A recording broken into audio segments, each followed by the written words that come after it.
As We Heal is a space for open conversation, personal stories, and diverse perspectives. The experiences shared in this episode are unique to each individual and may not reflect the experiences of others. Nothing discussed should be taken as professional advice. Please consult an appropriate professional for support relating to your own health, well-being, or circumstances. Welcome back to another episode of As We Heal. On today's episode, we have my very close friend, Reiki master, healer, and incredible coach, Aarti. A few weeks ago, we went out, and actually, I remember her saying to me, I don't know what to call myself when I introduce myself to people. I'm hoping that this bit gives you a little bit more clarity to how incredible you are. And I'm really excited to learn more about you through this, even though I know you so well.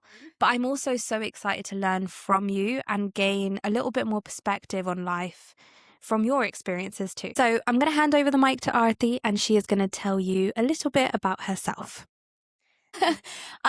So where do I start? I feel like I'm a jack of many trades, a master of many things. But when we say the word Reiki master, it like not a sensei master or anything, but I'm mastering myself. I'm here in this lifetime to master myself, and along the way, show other women what's possible. I've been on this healing journey consciously now for about seven plus years. It was triggered back in 2018, 2019, after my long-term relationship broke down. And it has been a journey. It has been a journey, but coming to the other side of it. And the thing is, the healing is it's never done. You're never done with the healing. There's always going to be something new, and there's always going to be a different angle to look at life from, right? But you get to a certain point where you realize that you're not chasing the healing anymore. Like, if you met me a year ago, I would say I was healing.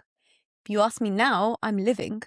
And that's a very important distinction to make, that you can be on a healing journey and you can live with joy and sadness and grief and excitement and pleasure, and you can live with that whole array of feelings, and duality. I call it duality, right? You can live with the shadow and the light of life, and you're always going to be healing. You're always going to be learning. You're always going to be evolving, right? All at the same time. All at the same time. So it's something in my journey I've come to realize is nothing is ever the final finished product, and you don't need to be. And that's what's fun about this journey, right? So yeah, Reiki master, women's embodiment coach, science teacher, ex-science teacher. But actually, I am a cosmic wanderer. I am Shiva's daughter, and I'm just here to explore and have fun. And my higher self has been very, very stern that we sent you here to have fun. Can you start? I absolutely love that. And I have a question from something that you just said right now. I don't think we've ever spoken about this, but what was everyone's reaction around you when you decided to go from science teacher into the spiritual world, let's say? Oh my God, I've only come out of the spiritual closet about 3 years ago. My tarot was secret. It was hidden. I would pull cards for myself in secret, because you look at it and it's like, oh, it's the devil, it's the witch, it's, this, that, the other. I would get called a witch, or what do they say in Punjabi, a churel, and you take it personally, and you're like, I'm not a bad person. I'm not, I don't want to be too masculine. And so everybody's reaction to me was like, she's gone crazy. She's gone crazy, because I was on the path to becoming assistant head teacher. I had a whole career mapped out. I was flying high in my career. It wasn't that, I was so shit at my job that I had to go do something else. It was the burnout and realizing this is not it. Like, you come to careers like teaching because you have a certain level of empathy, and obviously working with children was very healing for me as well. But 10 years into my career, I couldn't, my soul, it was just a no. And everybody around me, and even now, they think I'm crazy. My mum still thinks that I need to go and get a job. She's like, so have you applied for jobs? How's the job market going? I'm like, Mum, You have a career. I have a career. I have a job. I have a business. I'm not going back to the Matrix. I said goodbye to the Matrix. It's not happening. Yeah. I love that. I feel like I've had similar conversations where one day I went from working in the fintech world to realizing that actually I wanted to dedicate my life to being able to support women through what they've gone through that was very similar to me on my journey. And I poured all of my eggs into that basket instead of spreading my eggs in two different ones, because I knew that that was my soul's purpose. And where initially, especially in the South Asian community, you can be seen as an absolute crazy person for making decisions like that, that has been the most fulfilling thing that I have done for myself. And I'm so glad that I took that step. This whole thing of, yes, for some of us, we come from the perspective that you only live once, so why not do it in a way that's going to fulfill you? Yeah. So do you know what? And I've said this to you before as well, because I started my own personal fitness journey 7-8 years ago, and you were one of the first South Asian women I followed. And I remember thinking, raw, I love this, because my generation, because there's a 10-year gap between us, right? My generation, you wouldn't see a South Asian girl be a personal trainer, let alone post workouts online. And before I went down the energy healing rabbit hole and the spiritual side of it, I actually trained as a personal trainer back in 2020. And I was fully inspired by you, because I was like, well, there's a South Asian girl making big waves, and I want to also inspire women in their 30s, women, because I grew up very overweight. I grew up disgustingly overweight and no idea, so disconnected from my body. And in my 30s, I lost all that weight. I lost like 30 kilos. And I was like, wow, why did nobody teach me how to lift weights when I was younger? I wish at age 18 I started lifting weights, So you were doing it for your generation. And I was like, there's nobody in their 30s doing it for Asian women as well. So that's where it started. And actually, when I first qualified as a PT, it was like, what the fuck are you doing? Yeah. What are you doing? Yeah. But you have a degree in biochemistry. You have a master's. You're a teacher. Why are you becoming a personal? And it's like, well, I'm following my heart. Yeah. And my journey hasn't been easy at all, because there's been a lot of pushback from family. There's been a lot of lack of support. And then obviously my own healing journey has been dissolving these identities that I have within myself of being Miss Perfect, high achiever, and needing that safety net. A salary is a safety net. Yes, You've got a clear path mapped out for you. But yeah, it was 2020. I was like, I'm following my heart, and yeah, it's just unraveled ever since. So I want to understand a little bit more. What do you feel like sparked your curiosity that then pushed you into self-development? What was that one moment where you were like, I'm going into self-development for myself and for others? So I've been lucky throughout life to have certain individuals dotted in by my soul family. I've always had somebody around me that resonated with me, right? So since childhood, I've been like an avid learner. I'm just so curious about the world. I'm curious about science, about philosophy, about like politics, and like, even though I'm a scientist at heart, like art and everything in the world, I'm so curious about it. So I've always had good people within like my field, maybe not too many of them, but enough for me to know that this is what I want to do. So it's always been there. I've always been different. My ex used to say it to me, like, I don't know how you were born into this family. You are completely the opposite of everyone within your family, right? So it wasn't just one moment, but actually I've had a very traumatic upbringing. I've gone through a lot of complex trauma, right, in life. And it was my breakup.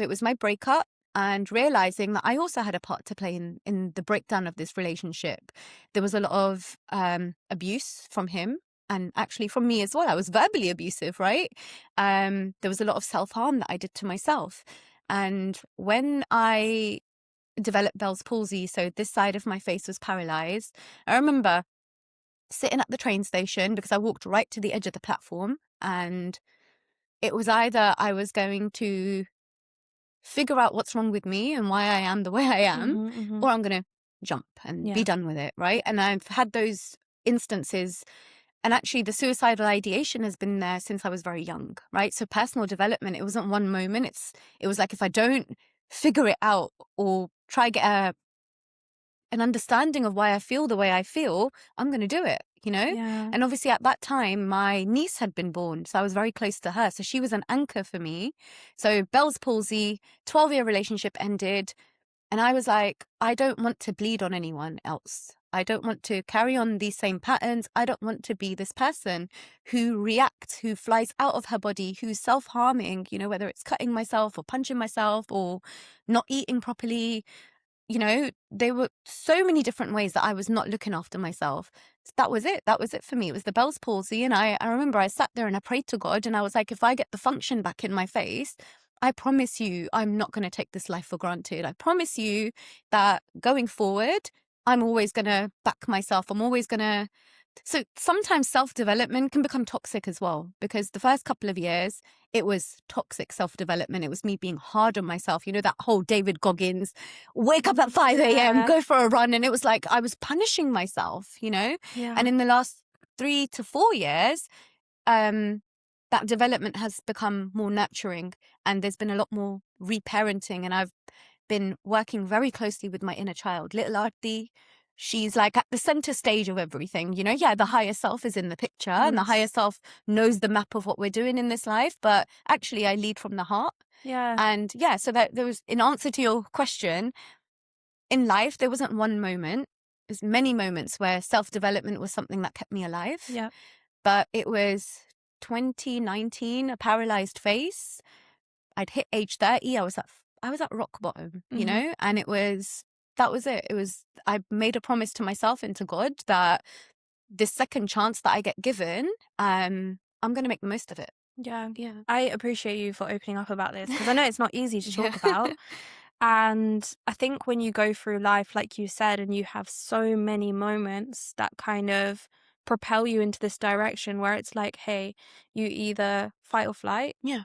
Um, It was either I need to understand, am I the problem? Am I the problem? I genuinely left that relationship thinking I was the problem because I was bullied by his family, bullied by his friends, and then I'm experiencing bullying and abuse at home, right? So where you've got that complex trauma, you go through life thinking I'm the problem. You're the So problem. I started that self-development journey thinking I was the problem that needed fixing, you know? And over the years, the last 7+ years, I've learned, yes, I'm part of the problem and my patterns and my programming is part of or I'm not the problem. Yeah, but there's a lot of unlearning to do. Yeah. And there's a lot of love to give. Yeah. Because as children, there's so much that we absorb from the moment we're conceived till 7 years old that really goes ahead and triggers the way that we make decisions as adults. Yeah. So for me, realizing that my frontal cortex, my lobe wasn't developed in my 20s and it's in my 30s that it's developed. So there was a lot of me recognizing myself and recognizing my own inner child that was hurting and wounded, you know? So yeah. No, I really appreciate you opening up about that. And I think this is, anyone who's going to be listening to this is really going to be able to resonate. I know for me, I struggled with recognizing that my younger self needed love. And I think I've only realized this maybe in the last year or so, where because every curveball that life has thrown at me, I have just been like, run, go, keep going, go, go as hard as you can. Yeah, same. Yeah. And I haven't recognized that actually taking a step back, standing still, letting these curveballs fly past me and just giving my younger self a hug could do so much more benefit than just running. Yeah. And this is it. When you've got that complex trauma, even though in the here and now, everything might be rosy, right? And these are conversations we have had. It's that first 10 years of your life that has imprinted a lot. And actually, there are emotional loops that never got to close out in your childhood, right? Even in your teenage years, there were probably instances where certain things had to be pushed up because you were in survival, right? You were in survival. You didn't get a chance to slow down, to reflect. And I'll give you an example. My dad died when I was 18. And actually, I should have taken a year out of uni. You know, I should have given myself a year and maybe done some work and gone and explored and healed. No, I was like, because growing up in my generation, by age 25, if you're unmarried, there's something wrong with you, you know? So there was this timeline that I was trying to stick to. Age 18, get to uni, graduate by 21, get my graduate job at this age, and then get married by this age, you know? And then after about age 25, things weren't going the way I wanted them to go, you know? I really had to reflect. And this is me pushing. Did you go back to uni right after your dad died? Yeah. Yeah. Wow. I went and sat exams a month after he died. I went and Wow. retook two of my science A levels. Wow. And then I started uni literally 2 months after he died. And did you have pressure from people around you to go, or was this No, it's my own your pressure. own pressure It's that my you were own putting on internal. yourself? But the thing is, the way I grew up, like after dad died, mum wasn't working. So it was either go and work full time or go to university, make something of yourself. And where I was quite academically able. I am quite intelligent, you know. Surprise myself sometimes. Gotta own it, right? And it was me. It was like I didn't grow up with wealth. I didn't grow up with safety or security. I didn't have anybody that was going to come and help. And you know, my mum was on benefits. So there's my mum receiving disability benefit, barely anything for her. So it was me and my sister, who were 18 and 19 at the time. I would be working 7 days a week, but also at university, and also sending money home to mum as well. So for me, I didn't have a moment to stop because I was in survival. I had to get to university. I had to get my qualification, to get the salary, to then be able to get my family out of poverty, right? And yeah. And anyone at uni who might be listening to this as well, who feel like, because I work with women who are trying to manage their PCOS, and I know some of them are at university, and I listen to their day-to-day lives as well, where they are on that go mode. And actually, so many young individuals who are currently at university have the pressure of supporting their family. And where that is the most incredible thing that you can do, because I had that pressure from a young age as well. I didn't go to uni, but I did have to support my family. It was a lot to take on, and a lot to take on for my adult self now as well. So when I sit down and I think about my age, I think I'm like 10 years older than I actually am. Which is probably why we resonate and gel so well, because of that maturity. We were forced into maturity, right? So a lot of the work I do with women at the moment is rewilding and rechilding yourself, right? I work with the higher self. I work with your inner child, and it's about bringing the inner child forward, making them feel safe, and leaning into pleasure, leaning into play, leaning into like the joy of life, you know, but equally the other side of those emotions as well, but learning how to hold them. And so when we were younger, if we were crying, our parents probably were like, I'll give you something to cry about. Shush, you know? Whereas when Ahana's crying, I guarantee you, oh yeah, 100%. hug her, and she gets that contact. I don't think but again, I try not to bash our parents because they did their best. Of right? course. As children of immigrants, or anybody that's been displaced from their original home and where they come from, or they've had to deal with complex trauma, like our parents did the best that they could given their circumstances, right? And now we are going to do the best that we can. And our job is to recognize that and stop bashing them. Stop bashing them, because at some point we picked these lives and these parents and these lessons, and take responsibility and move forward. I agree with you. And I think that was my biggest learning actually in one of my hypnotherapy sessions, that we cannot control what anyone's actions were and have been. Where we can feel anger towards them, of course, anger is such a human emotion. But at the same time, it's okay for other people to make different decisions to you. And for you to now understand, reflect, and choose to make a different decision is on you. And I always remind myself of that, because, there can be so much frustration that can be pent up in me. And I've had to actually channel my emotions into different things, whether that be movement or whether that be, you know, choosing to get a meditation in that you take me through, or different areas that I can let some energy out, because otherwise it manifests in me as like, oh, my period's gone. You know? Because that's it. When the energetic loop doesn't close, it builds up and it builds up and it builds up. Then you end up with inflammation. You end up with symptoms, Yeah. something hurts, Yeah. or all of a sudden you're unwell. Yeah. You know, and, Exactly. and you don't recognize or understand what's going wrong, but it's because it's years and years and years of backed up energy Yep. that hasn't either left your system or closed the loop. Or close the loop. There is this whole idea of what is a good woman, and I'm sure you have thought about that for a very long time. What did you have to unlearn about being a good woman to become the aligned one that you are and are constantly working to be? So the patriarchy has done such a great job at making women feel like they need to be more feminine. But what is femininity? Being feminine doesn't mean that you're just soft all the time. Being feminine is also having rage. Yeah. Sacred rage, and honoring your rage, honoring your boundaries, honoring your sovereignty, right? So what I had to unlearn the last 5 to 7 years, especially as I've been dating, I've come across many men who have told me I'm too masculine. And I took that personally, you know, too masculine. Yeah. You know, not feminine enough because I'm not bending over backwards. And it's because I channel Goddess Lilith. I work with Goddess Lilith, and I'm very sovereign in my energy, right? Like, she was like, I'm not submitting to anybody. I'm not laying beneath Adam, you know, I'm going to go on top. Yeah. But that's what I had to unlearn, because literally a big part of my own like healing was turning on my feminine energy. And it's like, I was always feminine. Yeah. I've always been feminine. What are you talking about? That's the biggest unlearning that I had to do, but actually also honoring my inner masculine.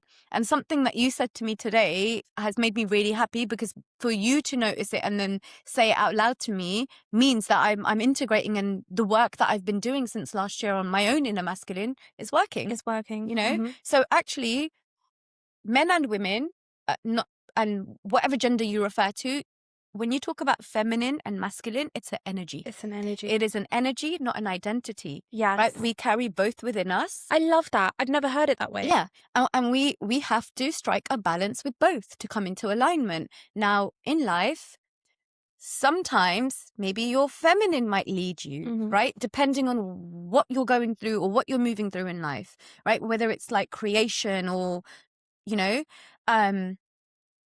sometimes your masculine is leading, right? But it's bringing the two into alignment, and it's working on that inner union, you know?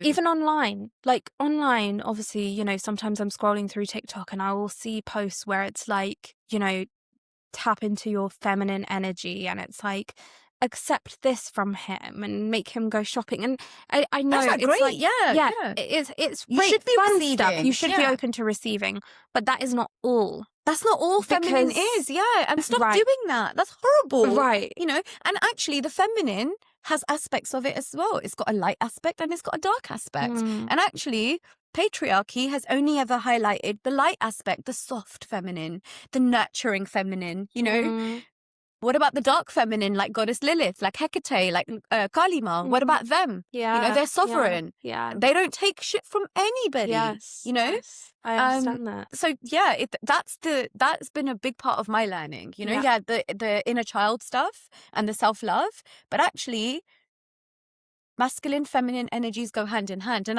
I've come across many men who are in their wounded feminine. You know, and what does that look like, by the way? Like, seeing a man in wounded feminine, what does that look like? Like reactive energy, like very reactive. That's wounded feminine, and usually it is a mother wound as well. A mother wound. Yeah. So like mother wound in society's terms, mummy issues. Yeah, mummy issues. Mummy issues, not so much daddy issues. Not so much daddy issues, mummy issues. Because I had so many, like, I think I had both. Like, I had mummy issues and daddy issues that I had to work through. But we will have both, because no one parent is going to be great. It's going to be, exactly. And I recognize that now, being a mum. There's certain things that I know that I am going to be on point and I'm going to try my best. But through this, you know, Ahana's going to have her own journey. Yeah. And she'll pick up some, you know, mummy issues, I'm assuming, some daddy issues. Yeah. But the aim is always going to be to make sure that we are communicating enough and actually understanding her, because her perspective on life is going to be completely different to ours. And that's okay. Yeah. And the amazing thing is that with the work that you're doing, you already see her as her own individual person. Yeah. You know, like, one thing I've noticed and I don't know if it's the same in other communities, but in the South Asian community, parents struggle to allow their kids to be individuals. Mhm. And I think it's because we grow up in these clans, right? So individuality isn't really a thing. Whereas you'll notice in the Western culture, it is a thing. It is. And you can go off and do your own thing, you know, whereas how often do you hear about 18, 19-year-old Indian kids flying the nest? We don't. We fly the nest when we get married. Yes, you know? exactly. So which is why I moved out 4 years ago in my 30s. But I just I never felt aligned, and I never felt like my decision. It was me trying to run away from home because it was a very volatile situation. Ended up back at home. I've left home now 5 months ago, back in October, and it's my own aligned decision, and I'm happier than ever, you know, and I'm 37 years old. Yeah. You know, and I'm thinking to myself, I wish I'd left home at 18, but it was just never an option. I think society puts immense pressure on, you know, go to uni, get a job, move out, meet your boyfriend, get married, move out, depending on which cultural background you're from. But there's no right time. Yeah, there isn't. The time is right when it's right for you. And that's perfect. One thing that you said earlier, and I actually had a question about this, and I spent time thinking, and I was like, what is something that I struggle to understand personally? When I was diagnosed with PCOS, firstly, I really struggled to find my inner feminine because so many of the symptoms made me feel so masculine. So when I was diagnosed with PCOS, I was constantly striving, okay, let me find this feminine, be softer, do this, do that. Then when I started talking more online about my journey, starting my coaching, all of that stuff, my ambition kicked in because purpose was there. Yeah. But when the ambition kicked in, I recognized that I was so go in supporting the women that I worked with, to the point that I was helping them on their PCOS journey and my symptoms were getting worse. So it was only until I think like 3 years ago that I was like, no, like something's got to change. Yeah. And obviously I changed things, I've improved things.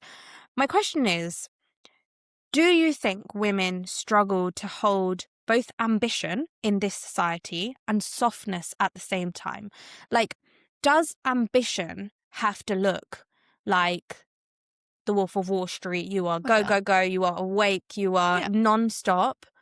But can it coexist with, you are ambitious, but you are also, I am so ambitious, I have goals, but I'm also a mum, and I'm also trying to show my daughter that, hey, like, it's okay, like, go out for a walk, take time for yourself, go feed the ducks on a Saturday morning. This is what I'm doing with my life. Like, this is what my whole life is about now. Like, I am so ambitious. I have big dreams, big plans, right, for where I see Align with Aarti going. But I'm in my soft feminine, you know, and I rest when it's needed. I'm aligned with my cycle, and I feel so grounded in my body at the moment. Like, I noticed that I've gained like maybe 2 or 3 kilos in the last month. And rather than beating myself up, I was like, I'm grounded in my body. Yeah. Like, I'm not escaping. No. I feel so safe that I've dropped in. Yeah. And don't mind a soft belly. I actually don't. I look great. I feel great. Yeah. And in answering to your question, yes. So there are still many of us that are still stuck in that hustle culture, because that is what we've been taught, right? If you want to be ambitious, then forget the kids, forget the this, forget the that. You have to give 110% to this, right? You can do both. You can absolutely do both. I love to hear that, because and to be honest, my friends, people who have seen me, you've seen me work these last few years, I got stuck in that hustle culture. And I thought I had to be go, but that had a lot of adverse effects on my health. One thing you have to remember is your business was created by your feminine energy, right? Your content, that's creative energy from your womb, right? So there is no doubt that you are feminine and that your feminine energy is peaking, right? Because your content is amazing. But that's what it is. It's you want to let more of the feminine flourish, and in order to do that, she has to rest. She has to receive without guilt. It is the work that we do end up doing together, where you are aligning more and more with your cycle. And I know that you've switched it up. Like you're going back to bed at 5:30 and not jumping out of bed. You know? Like I told you today, I snooze my alarm. And it's not about like going the other way and leaving the masculine and not because you've got to push the momentum when and take action when you need to take action. If you've got a deadline or you need to get something done, you need to get it done. But if you need to rest, you rest. You have downtime scheduled as well. Because the more you lean into your feminine, the more you relax into yourself, the more opportunities will open up to you. I will make the most sales and the most inquiries will drop in on the days where I've decided I am not stressing about content. I'm not stressing about posting. I'm not stressing about sell. I'm just going to do me today. And the minute I go to the gym, make myself a yummy breakfast, I'll get like 2 DMs come through, you know? So the more you rest and relax your feminine, the more she receives. I love that. What you said right now reminded me about the power of energy. And I've read a lot about this, but you having a science teacher background, how much do you believe that the energy and our energy particles, right? The energy that we put out actually goes ahead and attracts other energy. And what I mean by this is like, for example, if I have a day, we touched on this earlier, I didn't snooze, had one of those mornings that I've had a few times in the past where I'm literally just still in my pajamas, I've barely eaten anything, I'm feeling sorry for myself. What do you think, even scientifically, that does to us when we then start attracting things that are also low vibration? So like if we're high vibration, we connect with higher vibration. If we're feeling low vibration, have you seen it then attract lower vibration? So and it's reciprocity, right? So whatever frequency you're resonating at is what you're going to attract to you. Now you got to be so careful when you're talking about high vibration versus low because you are never going to be high vibration all of the time, right? But the moments where your vibration is low, that your mood is low, the worst thing you can do is force yourself into productivity, because one, that's telling your inner child that you don't care about yourself. There is no compassion there for self. And actually it makes them not trust you, because it's like, well, I'm telling you I'm having a hard day.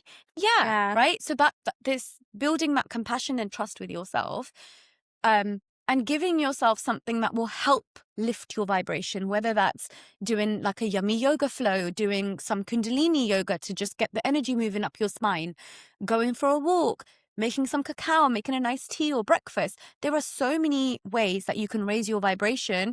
What you don't have to do is jump out of bed at 5 a.m. and prove to the world that you're hard and that, that you can do this and that you can, like, because I was part of the 5 a.m. gang for a good 5 years. 5 years? Yeah, 5 years. Oh my 5 a.m. I'd be up at 4:30, in the gym by 5, 2-hour workout. Like, look at me, I'm hardcore. Training 6 days. And actually what I was doing was I was punishing myself.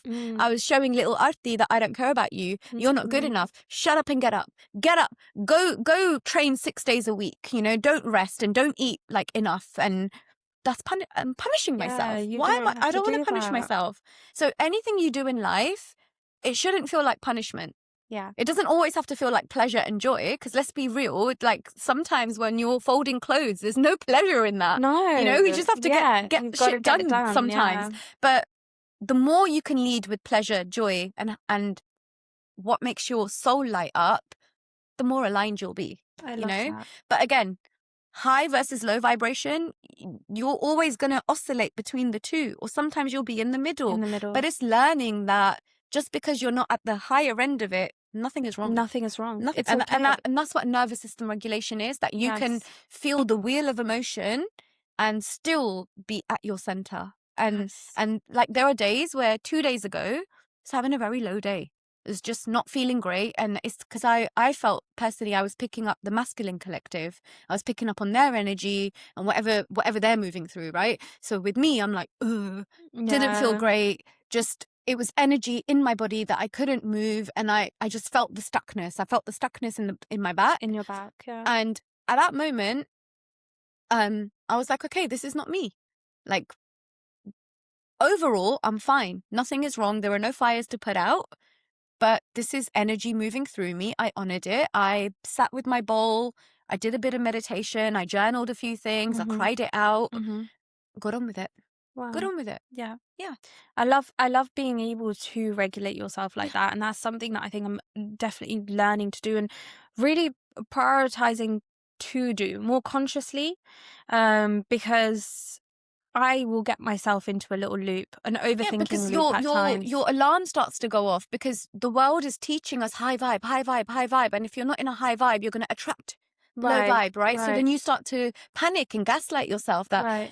I must be depressed. What's wrong with me? I've got so much. But the thing is, you have to honor every emotion, Exactly. you know, and you're not always going to feel high vibrational. No. And that's okay. Often I tell people that even though right now nothing might be happening, but astrologically something is happening, energetically something is happening. You exist in other realities, right? And other dimensions. So it might not be in the here and now that the energy is impacting you, but you're moving through it. So just honor it. Yeah. Might be that you need to sit down for half an hour. Yeah. Just be a potato for 2 hours and watch TV. You have to. Yeah, Yeah. I agree.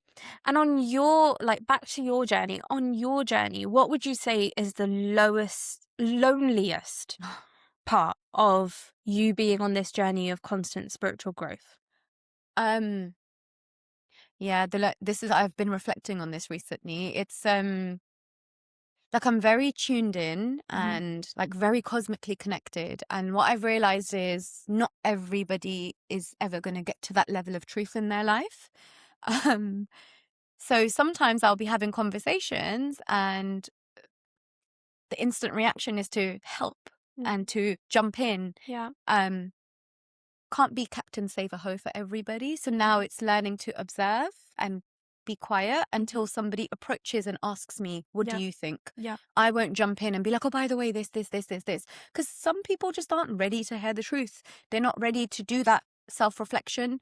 And it's not because they're bad people, but it's because there's a lot of pain behind whatever that lid is on, you know? Of course. So the loneliest part can be feeling like an illegal alien.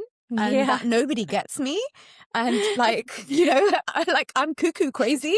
The other thing was in this spiritual community, there's a lot of performance that goes on. Like performative spirituality sells. It sells really, really well. And that again, where I'm not saying I'm better than anyone. It's just I'm on a path, and as a Reiki master, I'm mastering my own energy, right? It gets very lonely because I don't want to participate in the performative stuff. So then you just have to remove yourself, and then you start to think again, am I the problem? Yeah. Or am I the problem because I just don't seem to want to do all of this? Yeah. But eventually the right people find you, and the more you can just stay at your center and trust yourself that you're making the right decisions, the easier it gets. I love that. And you know, when you have these questions that come up where you ask yourself, am I the problem? I sometimes sit down and I like to journal.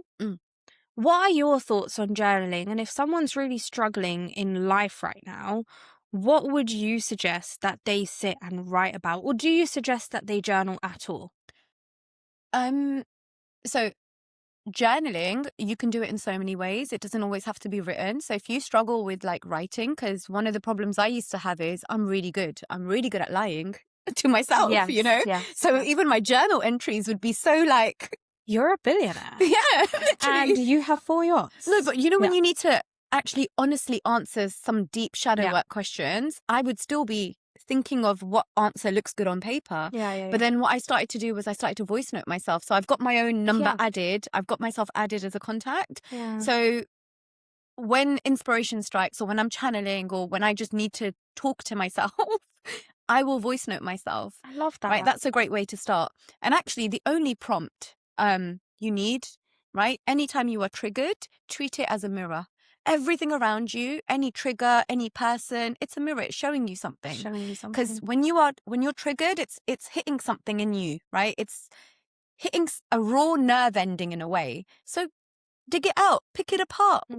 Why did you feel this way? What's hurting? What hurt you? But where did it start, and when did it start? Okay, so what are the thoughts that are looping behind this? What are the patterns that Yes. are, enmeshed in this? Yeah. Because then you realize it stops being about the other person so much. Right. And that's the biggest ways. That's the only way you can take your power back. Right. Treat everything as a mirror. Right. Everything as a And mirror. I love that, because I started doing this. And there would be certain things that my mum would say in the nicest way, in the calmest way, that would just set me off. Like, I would want to respond with full vengeance for no Fire. apparent reason, right? And it was only until like a few sessions of my hypnotherapy ago where I sat down, and when she would send me a message or something, I would sit and be like, hey, well, why is this making me feel this way? And immediately in that moment, I would be able to go back to a time when I was a kid and I just didn't feel heard, or I didn't feel seen. And then instead of replying back to my mum, I would respond back to her. Yeah. And I close my eyes, give her a hug. It's gone. Yeah. And I that's feel it. better. That's inner child It's not work. there. How old am I? 37. So the last 25 years of my life, I've been her carer. So she had her first heart attack when I was 12 or 13.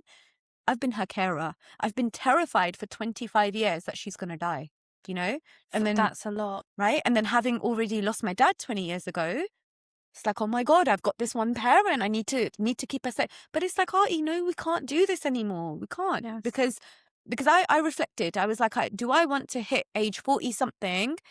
Mum finally passes away, and then I'm ready to start my life. It's like, no, I need to start now. Need to start now. And when you think of womanhood as a collective, where do you feel like our healing is going now? Like, what is that going to look like? There's so many. There are so many layers, though. Like, there are so many sisters out there that still have a sister wound. That we can't look at each other and be supportive. Yeah. We feel, I notice this massively in the South Asian community, Yes. more than I do with like my non-South Asian friends, Yeah. there is this weird cattiness and this competition, and I'm better than you in a way, or I've got to prove that I know more than you in a way. There's one thing I've noticed with like the sisters that I facilitate space with at the moment is there is no I'm better than you or you're better than me. It's just let's help each other, let's carry each other, let's hold each other, lift each other up. And one thing I've enjoyed about our connection is that we are exactly like that. And it's very rare. So if you notice my circle, there will be a handful of South Asian women that I'm very, very close to. And that's because I've found that alignment with them, but there's been a handful of like really good friends that I've just stopped talking to in the last year, 2 years. And it's because there was that undercurrent of competition, like we can't be in the same space doing the same things. And I've just never understood it, because the kind of person I am, it's like if I find something out, I want to bring everyone along. Correct. I don't want to gatekeep, like you'll get people that want to charge thousands of pounds for training in something. And I'm like, well, I'll teach you. Let me teach you how to do this very quickly. I don't say that I'm a guru or a this or a that. I'm a teacher, a guide, a mentor. And I don't want to gatekeep. This energy is accessible to everybody. Nobody is higher or above anyone else. It's up to you, the kind of work you want to do in this lifetime and how much you want to do. Yeah. Right? That perspective actually, that puts so much into perspective for me as well. When I, speak to others and I hear about their journeys, or when I sit down to create a piece of content, a lot of the time I'm like, what would have my younger self, who was first, let's say, diagnosed with PCOS, wanted? Or what is it that I think I need to hear right now for myself? Or shall I be vulnerable and actually share something that I am very much as a human being struggling and going through? And where sometimes things can feel really raw and tough to share, just doing it actually makes me feel a lot lighter as well. Before we end, I have a few questions, and I want to make these questions more of a regular thing that I will ask every single guest. And I thought very deeply about these because I think they will let me reflect afterwards. If your 8-year-old self could see life right now, what would she be proud of? And what would she still need from you?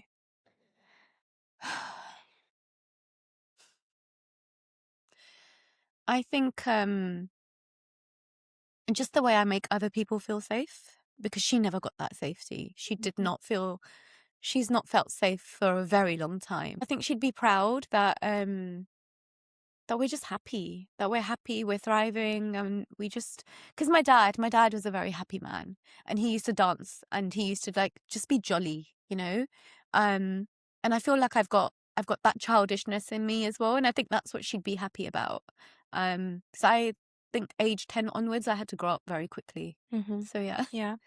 And right now, in terms of what's that one thing that you can give her? Just even more love, even more support. There are still elements or moments where I'll catch myself in this self-abandonment loop, right? And I'll course correct. I will course correct. More self-trust. We are still building our trust. So I know she trusts me, and I know that it's there, because moving out and having that safe space was very, very important. But yeah, I think it's just more trust. Just more trust. I love that. Yeah, more trust. And what do you think we're actually here to heal? What are we here to heal? Or personally, like, why are we here? We're here to experience like this human experience. And this is actually something my higher self was saying to me yesterday and today. It's like, I know you want to come back, and I know like you feel homesick, but you get to feel the sun, you get to swim in the sea, you get to smell roses, and you get to hug, and you get to love, and you get pleasure, and you get to eat yummy foods. And she was like, you need to do more of that. You need to enjoy more of life, live more. You tell me this too. And collectively, it's the heart. We're here to heal the heart. We are here to keep opening it up more and more, because we want to get more into like the alien side of things. Your heart is actually the main portal, right? And every dimension that we think of, like from the 1D all the way up to the 12th dimension, we access everything through the heart. So the more we unburden our heart, the more that we can dissolve the fear, the closer we are to the God within us. I love that. Yeah. I love that. Yeah. Well, thank you so much, Aarti. So welcome. Thank you for having me. How wanted you. So the best way to work with me at the moment is my alignment sessions. These are deep 1.5, 2 hour sessions where it's my work is multidimensional. It's not just one modality. I work with your Kundalini energy. I work with your higher self, your inner child. So there's all of that jazz. Very easy. Find me on Instagram, Align with Aarti, and the booking is simple enough as well. So you find all of that on my link tree on my Instagram, basically. Yeah.